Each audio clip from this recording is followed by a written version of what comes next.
It's on here now. The goalkeeper's beaten, and South Africa have done Shagger Sport 2010. ሰላም ጤና ይስጥልን እንደምናላችሁ የተከበራችሁና የተወደዳችሁ የሸገር ስፖርት ዊዝ አበበ ግደይ የዩቲዩብ ቻናል ቤተሰቦቻችን በያላችሁበት እጅግ አስደሳች ጊዜን እያሳለፋችሁ እንደሆነ ተስፋ እናደርጋለን። መልካሙን ሁሉም ለናንተ እንመኛለን። ታዲያ ይህንን ሸገር ስፖርት ዊዝ አበበ ግደይ የሚለውን የዩቲዩብ ቻናላችንን ሰብስክራይብ አድርጉት፣ የደውል ምልክቱን ተጫኑትና አዳዲስ ፕሮግራሞችን ስንለቅ መልእክት ይድረሳችሁ። ላይክ በማድረግ እንዲሁም ደግሞ ሊንኩን ለሌሎች በማጋራት በተከታዮች ቁጥር እንድንበዛ የምንሰራቸው ፕሮግራሞችም ብዙ ሰዎች ጋር እንዲደርስ የምታደርጉትን ጥረት አጠናክራችሁ ቀጥሉ እንላለን። እስካሁን ላደረጋችሁልን ድጋፍ፣ እገዛ እና እኛን ለማንቃት ለሄዳችሁት ርቀት በሙሉ ምስጋናችን ትልቅ ነው። በጣም እጅግ በጣም አድርገን እናመሰግናለን። እንግዲህ በሳምንቱ መጨረሻ በእንግሊዝ የእግር ኳስ የኤፍኤ ካፕ ውድድሮች ናቸው የተደረጉት። ይሄ ማለት ግን በሳምንቱ አጋማሽ የሚደረገውን የዎልቭስንና የአርሰናልን ጨዋታ እንደዚሁም በሳምንቱ መጨረሻ የተደረጉት የእንግሊዝ የኤፍኤ ካፕ ጨዋታ ውጤቶች እና ዛሬ በጉጉት የሚጠበቀው የዕጣ ማውጣት ስነስርዓት አለ። ማን ከማን ጋር ይገናኝ ይሆን ደግሞ በሚቀጥለው ምዕራፍ የሚለውን ምናልባትም በጣም ትልልቅ የምንላቸው ጨዋታዎች በቀጣዩ የኤፍኤ ካፕ መርሃ ግብር ላይ ሊከሰቱ ይችላሉ። ከዛ ጎን ለጎን ግን የአርሰናል የዊጋንን 4-0 ያሸነፈበትን እንቅስቃሴ ያዩ በአርቴታ የተደረጉ ለውጦችን ያስተዋሉ ሰዎች አንዳንድ ማስተካከያዎችን ከዚህ በኋላ በሚኖረው የፕሪሚየር ሊግ የኤፍኤ ካፕ እንደዚሁ ምናልባትም የካራባኦ ካፕ የዋንጫ ጨዋታና በአውሮፓ ቻምፒዮንስ ሊግ ላይ አርቴታና አርሰናል እያሳዩ ሊቀጥሉ ይችላሉ ይገባቸዋልም የሚል አስተያየትን የሰጡበት ነው።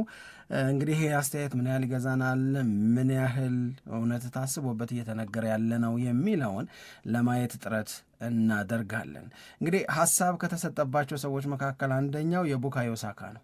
ቡካዮ ሳካ ትላንት በተደረገው ጨዋታ ላይ የነበረው ሚና የተለመደውን የመስመር ተጫዋችነትን ያየንበት አይደለም። ይህንን ደግሞ ወድጀዋለሁ፣ ከዚህም በኋላ ደጋግሜ እሞክረዋለሁ ሲል ደግሞ ተደመጠ አርቴታ።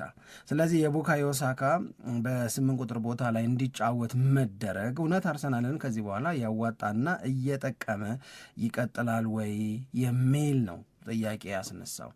ይሄንን አርቴታም ወዶታል፣ ቡካዮ ሳካም ይፈልገው ነበረ፣ ከቡካዮ ሳካም ይቀርብ ነበረ ጥያቄው የሚል አስተያየት ይሰጣል። ይህ አንደኛው ጉዳይ ነው።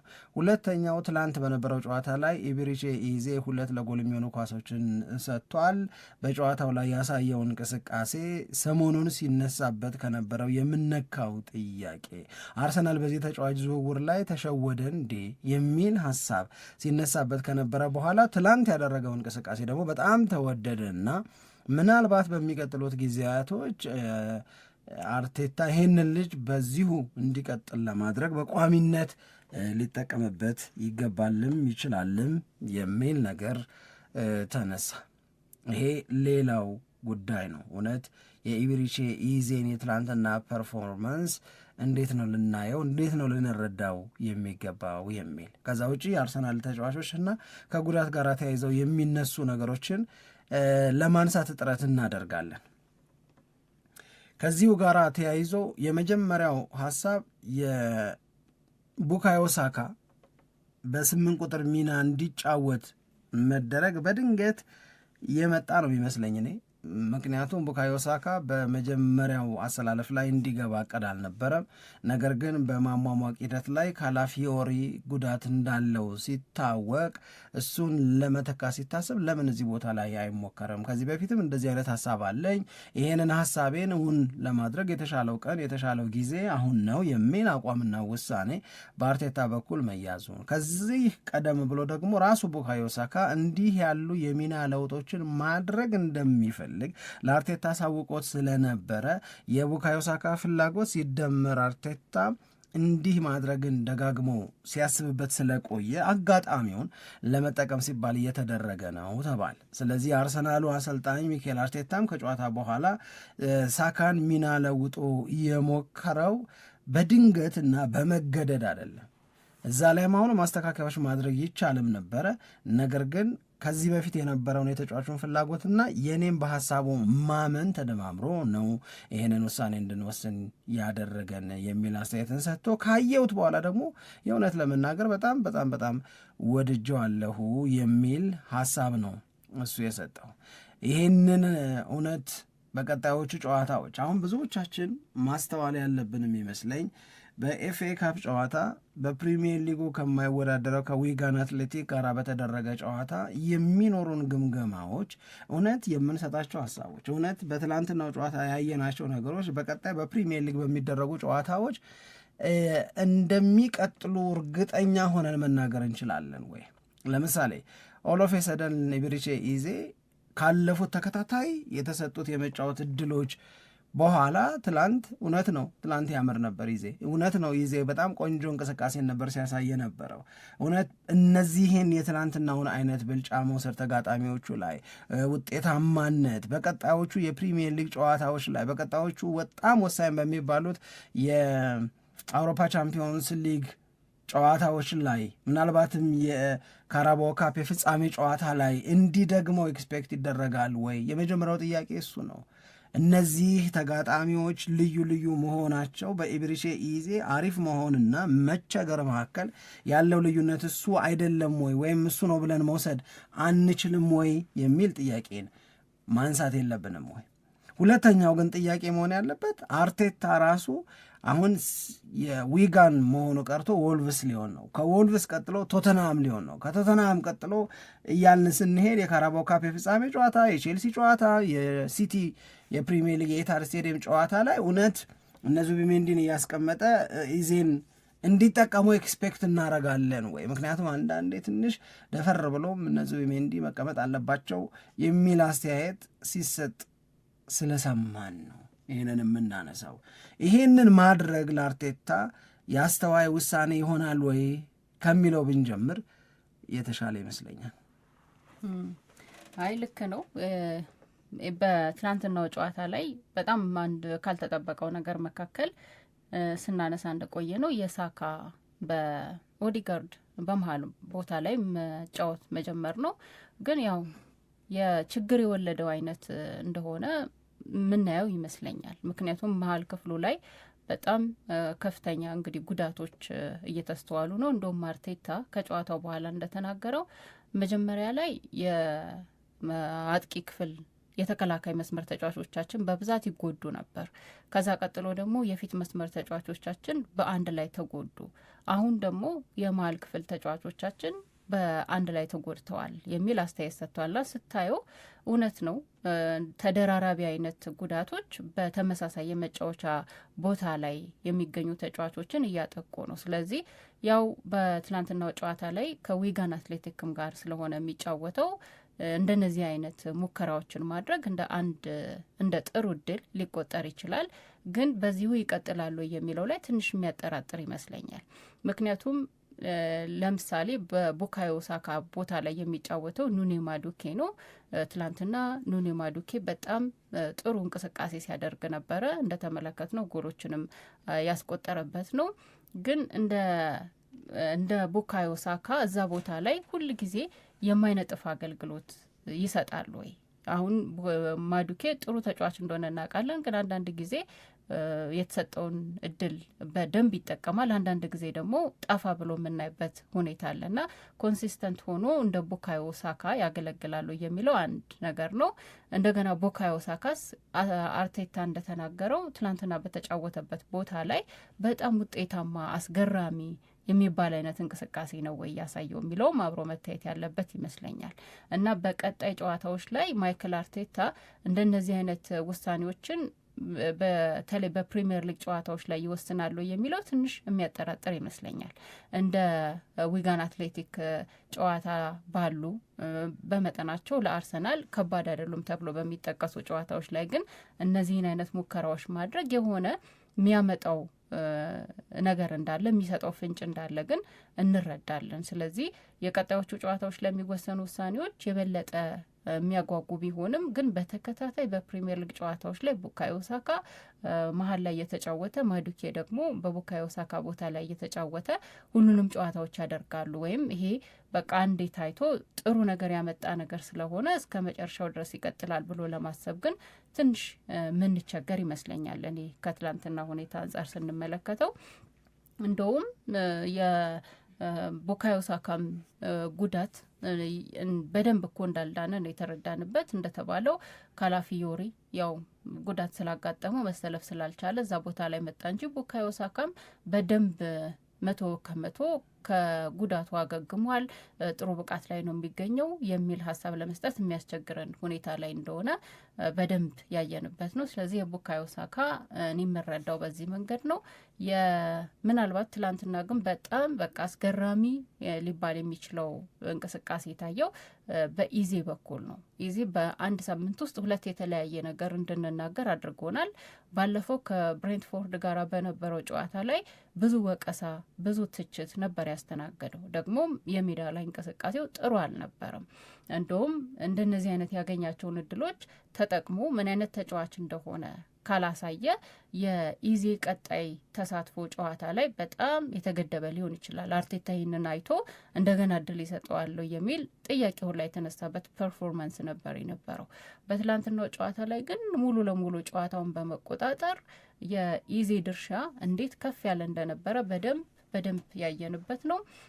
በተለይ በብሬንትፎርዱ ጨዋታ ላይ ጎለዋል የተባሉትን ይሄ ክሬት የማድረግ ነገር በትላንትናው ጨዋታ ላይ ግን በኢዜ በኩል በደንብ ነው የተመለከትንበት። ኢዜ ትላንትና በነበረው ጨዋታ ላይ ያው 2 አሲስት አድርጓል። ጎልም ለማግባት በጣም ብዙ ጥረት ሲያደርግ እንደነበረ የተመለከትንበት ነው። ከዛ በተጨማሪ ደግሞ ያቀበላቸው ኳሶች 92% ልክ ነበሩ። ከ50 ኳሶች 46ቱን ያው ልክ በሆነ መንገድ አቀብሏል ማለት ነው። ይሄ በፐርሰንት ስናስቀምጠው 92% ይሆናል። በጣም ጥሩ እድል ሲፈጥር ነበረ። ከዛ በተጨማሪም ደግሞ በፋይናል ሰርድ ላይ ያደርጋቸው የነበሩ እንቅስቃሴዎችን በጣም የተደነቁለት ናቸው። ስለዚህ ትላንትና አርቴታ በጣም ሊደሰት የሚገባው ብዬ የማስበው እኔ ውጤቱ አንድ ነገር ነው፣ የሜዳ ላይ እንቅስቃሴው ሌላ ሁለተኛ ነገር ነው። ግን የበለጠ በጣም መደሰት የሚገባው ከኢዜ እንደዚህ አይነት አገልግሎት ማግኘት መቻል መቀጠሉ ካወቀ ነው ብዬ ነው የምረዳው። ምክንያቱም በፕሪሚየር ሊግ ጨዋታዎች ላይ አሁን ካለው ጉዳት አንጻር የኦዴጋርድ የብሬንትፎርድ ጨዋታ ላይ ባጋጠመው ኖክ ምክንያት አሁንም ጨዋታ ላይ መሰለፍ አልቻለም። ሜሪኒዮም እንዳየነው ነው። ኑዋኔሬም በውሰት ሄዷል እና መሀል ክፍሉ በዚህ መንገድ እየሳሳ ከመጣ የኢዜ አገልግሎት ደግሞ በዚህ መንገድ ከቀጠለ የበለጠ ተጠቃሚ ይሆናል ብዬ አስባለሁ። ልክ ነው። ትላንትና ከኢብሪቼ ኢዜ የተገኘው አገልግሎት መደነቅ አለበት። በዛው በ90 ደቂቃ ግምገማ ውስጥ ታጥረን የምናየው ከሆነ የእሱን የ90 ደቂቃ ፐርፎርማንስ አይቶ አለመውደድ፣ አይቶ አለማድነቅ እና ያዝልቅልህ አለማለት የሚቻል አይመስለኝም። ግን ትልቁ ጥያቄ ካዘለቀለት የሚል ነው።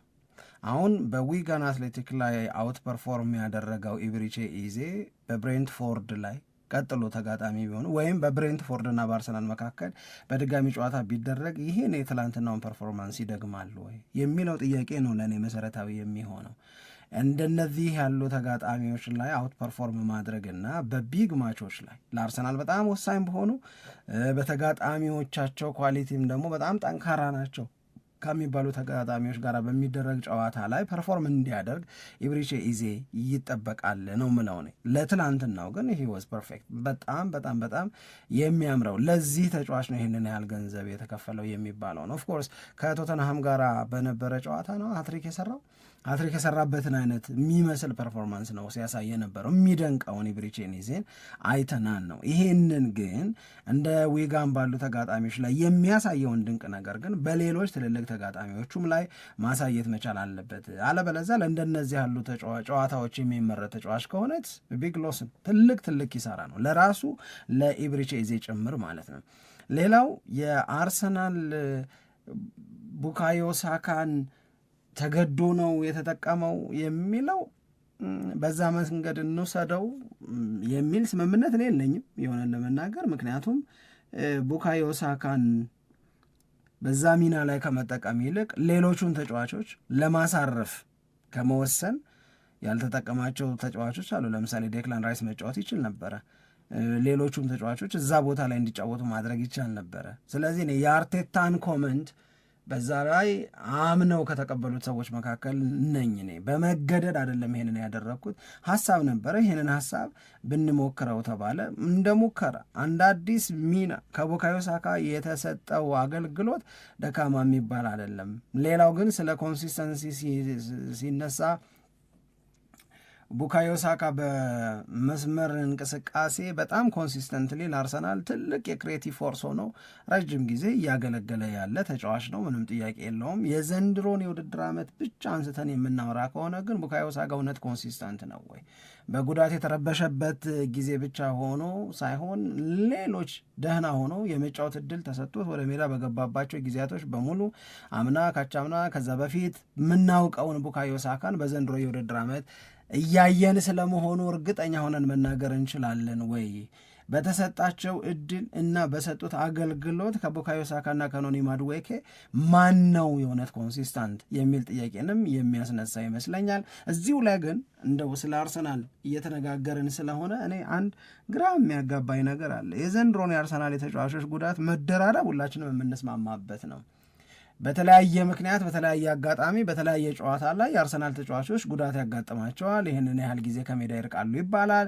ከሜዳ ይርቃሉ፣ ያ አርሰናል ላይ የሚያሳድረው ጫና ያውም አርሰናል ሬዚስት አድርገው ተቋቁሞት ነው እንጂ ከዚህ የከፋ ነገር አርሰናልን ሊያሳጣው ይችል እንደነበረ የመቻል እድሉ በጣም ሰፊ እንደሆነ አርሰናልን ወደ ኋላ ሊያስቀረው ይችል እንደነበረ ግን ሬዚሊያንት ሆነው ጫናውን ተቋቁመው የአርሰናል አሰልጣኞች የአርሰናል ተጫዋቾች በየሚወዳደሩባቸው ውድድሮች ላይ አሉበት።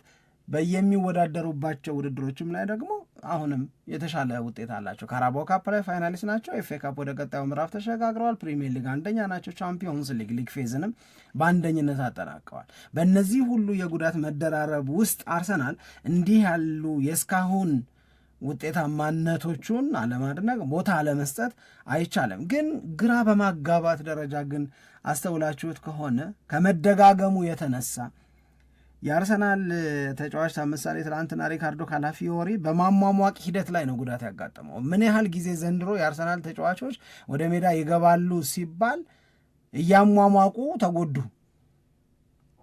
ይህ የማሟሟቅ ሂደትና የአርሰናል ተጫዋቾች የሚያጋጥማቸው ወይም ማጋጠማቸው የሚባል በዋርማፕ ሴሽን ላይ የሚያጋጥማቸው ጉዳት ቤስት 11 ውስጥ እንደሚገቡ ከታወቀ በኋላ የቲም እንትኑ ከወጣ በኋላ ግን ይወጣሉ። ካላፊዮሪ እንደዚህ አጋጥሞት ያውቃል። ቡካዮ ሳካ እንደዚህ አጋጥሞት ያውቃል። ኦዴጋርድ እንደዚህ አጋጥሞት ያውቃል። ዊሊያም ሳሊባ እንደዚህ አይነት ነገሮች ከተደጋገሙባቸው የአርሰናል ተጫዋቾች መካከል የሚጠቀሱ ናቸው እና ምንድን ነው ይሄ ነገር በጣም በጣም በጣም ተደጋገመ። ስለዚህ እዚህ ላይ ማየት እዚህ ላይ ማጤን የሚፈልጉ ነገሮች ያሉ ይመስለኛል። ከአርሰናል እና ጉዳትን በተመለከተ ምናልባት አርቴታ ያለውን እንቀበለዋለን አንቀበለውም አላቅም። 4 ውድድሮች ላይ ያለንበት በ4 ውድድሮች ላይ አሸናፊ ለመሆን የምናደርገውን ጥረት እየተደራረበና እየተደጋገመ የመጣው የተጫዋቾች ጉዳት የአራቱንም ዋንጫ የማሸነፍ ዕድላችንን እንዳይጎዳው ሰጋለው የሚል አይነት አስተያየት በአርቴታ በኩል ተሰጥቷል። አሁን የማርቲን ኦዲጋርድ፣ የሪካርዶ ካላፊዮሪ፣ የቤን ዋይት እንግዲህ መጎዳት ነው።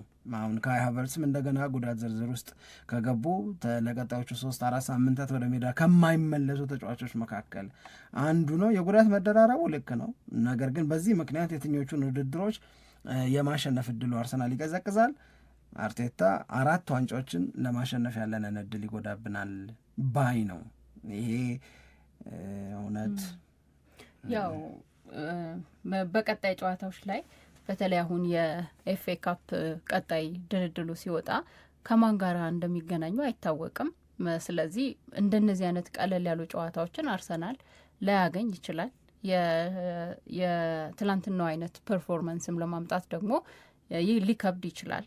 ግን ወዲያው ከትላንትና የአርሰናል ማሸነፍ በኋላ ወሬዎች በሙሉ እንደገና ስለ 4 ዋንጫ አርሰናል ማንሳት ስለሚችላቸው 4 ዋንጫዎች ነው በተደጋጋሚ መረጃ እየወጣ እሱንም እየተመለከትኩ ያለሁት። በእርግጥ እንመለስበታለን ብዬሽ። እሺ የ4 ዋንጫውን ጉዳይ እሺ። በእርግጥ የትላንትናው ጨዋታ ላይ የአርሰናል ተጫዋቾች በጣም በነጻነት መጫወታቸው ያን ያክል አርቴታ ካለ ፍርሃት በቃ በነጻነት እንዲጫወቱ መፍቀዱ እንዲህ አይነት እንቅስቃሴ እንዲያደርጉ ምክንያት ሆኗል ብለው አስተያየትም የሰጡ ሰዎች አሉ። በ27 ደቂቃ ውስጥ ነው 4 ጎሎች የተቆጠሩት። እነዚህ 27 ደቂቃዎች 4 ጎሎችን ይዘው ሲመጡ እንቅስቃሴውን በጣም አሪፍ ነበር። እንደገና ደግሞ በኤፍኤ ካፕ ታሪክም በ27 ደቂቃዎች ውስጥ 4 ጎል ያስቆጠረ ቡድን የለምና አርሰናል ነው ይሄንን ማድረግ የቻለው የሚል ሀሳብም አብሮ የተሰጠበት ነው። ስለዚህ እስከምን ድረስ ይቀጥላል በእንዲህ አይነት እንቅስቃሴ ጨዋታዎችን ማድረግና የተጫዋቾች ጉዳት ደግሞ ምን አይነት ተጽዕኖ ያሳድራል የሚለውን የምናየው ነው። ግን እስካሁን ባለው ሁኔታ እንደውም አርሰናል ከተጫዋቾች ጉዳት ጋር በተያያዘ በደንብ ተወጥቶታል ብለን እንድናስብ የሚያደርገን ይመስለኛል። እኔ አንደኛ አሁን በየጨዋታዎቹ ላይ እየተደረገ የሚገኘው ፉክክር ከዚህ በኋላ በጣም ሞቅ እያለ ነው የሚመጣው። እንዲሁም ከማንቸስተር ዩናይትድ ጋር ሲጫወት መሰለኝ አርሰናል ለመጀመሪያ ጊዜ ሙሉ በሙሉ በቃ ተጫዋቾች ምንም ሳይጎዱ ሁሉንም ተጫዋቾች መጠቀም የሚችልበት እድል ተፈጠረ ለመጀመሪያ ጊዜ በውድድር አመቱ ተብሎ መረጃ ሲወጣ የነበረው። ግን ከዛም በኋላ አንድ ተጫዋች ይጎዳል፣ 2 ተጫዋች ይጎዳል። አሁን ትላንትናም የቤን ዋይት እንደገና ጉዳት አስተናግዶ ነው ከሜዳም ተቀይሮ ሲወጣ የተመለከት ነው። እና በጣም በብዛት ተጫዋቾች ይጎዳሉ። እንደገና ደግሞ ከተጎዱ በኋላ አንድ ቶሎ የመመለስ እድላቸው ምን ያክል ነው የሚለውን እሱን ማየት ያስፈልጋል። ሁለተኛ ከጉዳት ተመልሰው ወደ ተለመደው ፐርፌክት እንቅስቃሴያቸው የሚመለሱ ተጫዋቾችስ አሉ ወይ? አሁን ለምሳሌ የኦዲጋርድን ማንሳት የሚቻል ይመስለኛል። ከጉዳት በኋላ ቶሎ ምርጥ እንቅስቃሴ ለማድረግ የሚቸገር አይነት ተጫዋች እንደሆነ ብዙ ሰዎች አምነው አስተያየት የሚሰጡበት ነው። ስለዚህ መጎዳቱ እንዳለ ሆኖ አንደኛ በተመሳሳይ ቦታ ላይ ብዙ ተጫዋቾች የመጎዳት አጋጣሚ በጣም ተደራርቧል በዚህ የውድድር አመት። ይሄ የተመለከትነው ነገር ነው። ሁለተኛ የተጎዱ ተጫዋቾች ወደ ሜዳ ሲመለሱ በደንብ ሙሉ በሙሉ አገልግሎት መስጠት ይችላሉ የሚለው ሌላ ነገር ነው። ሶስተኛ ያልተጎዱ ተጫዋቾችን ቢሆን አሁን የሲዝኑ እንግዲህ ከግማሽ በላይ እየሄደ ስለሆነ ብዙ ጨዋታዎችን እያደረጉ ነው የሚመጡት እና የድካም ያልተጎዱ ተጫዋቾችን ቢሆን ያው በተደጋጋሚ እነሱን የመጠቀም ሁኔታ ውስጥ ስለሚወድቅ ማይክል አርቴታ እነሱ ላይ ደግሞ ተጨማሪ ጫናና ድካም አብሮ ይዞ ሊመጣ ይችላል ብዬ ነው ማስበው። ስለዚህ የተጫዋቾች ጉዳት ምናልባት በዚህ የውድድር አመት አሁን እስካሁን ድረስ ምንም አላደረገም አርሰናል እንደምንም ተቋቁሞታል ካልን በሚቀጥሉት ጨዋታዎች ላይ ግን የተጎዱ ተጫዋቾች ቶሎ የማይመለሱ ከሆነ የራሱን የሆነ ዋጋ ሊያስከፍል የሚችልበት ደረጃ ላይ ሊደርስ ይችላል ብዬ ነው ይገምታሉ።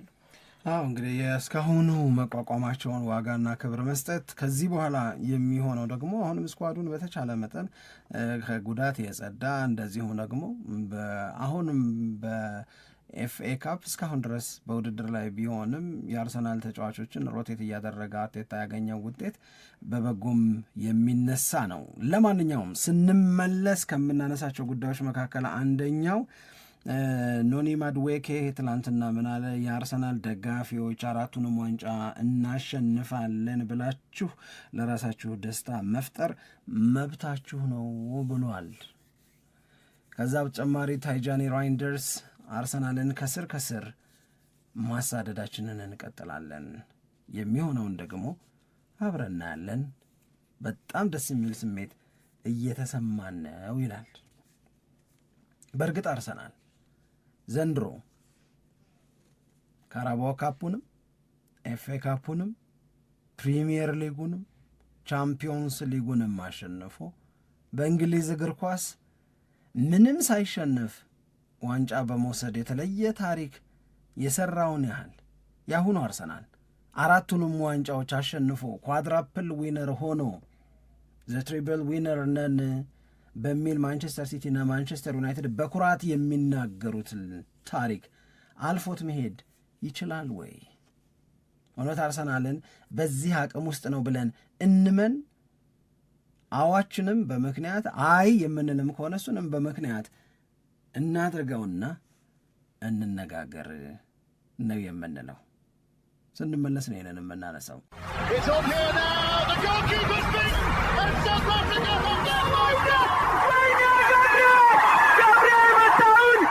ሸገር ስፖርት 2010